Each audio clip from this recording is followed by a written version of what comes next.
అరుణోదయ కాలపు శుభములు కలుగునుగాక. నేటి శుభవచనము: నిలవబెట్టుటయు పడవేయుటయు దేవుని వశమే కదా.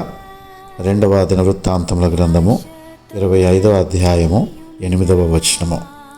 ప్రియ స్నేహితులారా, ప్రజల జీవితాలపై ఆయనకున్నటువంటి అధికారము ఈ వాక్యము ద్వారా మనకి తెలియపరుస్తూ ఉన్నాడు.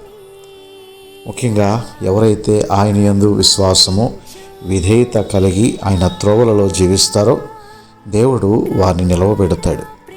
దానికి ఉదాహరణ ఇశ్రాయేలు దేశపు మొట్టమొదటి రాజు సౌలు మహారాజు. దేవుడు సౌలు మహారాజును అభిషేకించి దేశానికే రాజుగా చేసినప్పుడు అధికారాన్ని వినియోగించుకోలేకపోయాడు.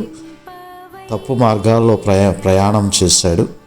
తద్వారా దేవునిని ఆయాసపరిచాడు. మాట వినలేదు. ఆ యొక్క సింహాసనం నుండి తొలగించబడ్డాడు.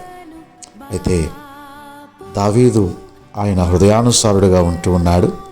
గొర్రెలు కాచుకుని దేవుని యందు భయభక్తులు కలిగి ఆయన త్రోవలలో నడిచేటువంటి దావీదుని ఇశ్రాయేలు దేశపు రాజుగా నిలవబెట్టాడు. గమనించండి, నిలవబెట్టుటయు పడవేయుటయు దేవుని వశమే కదా. నీవు నిలవబడి ఆశీర్వాదకరంగా ఉండాలంటే ఆయన త్రోవలు ఎన్నడూ కూడా విడిచిపెట్టవద్దు. ఆయన వాక్యానుసారంగా జీవించు. ఆయన యందు భయభక్తులు కలిగి జీవించు. ఆయన నిన్ను ఉన్నత స్థలముల మీద నిన్ను నడిపిస్తాడు. అట్టి కృప దేవుడు నీకు దయచేయునుగాక. God bless you.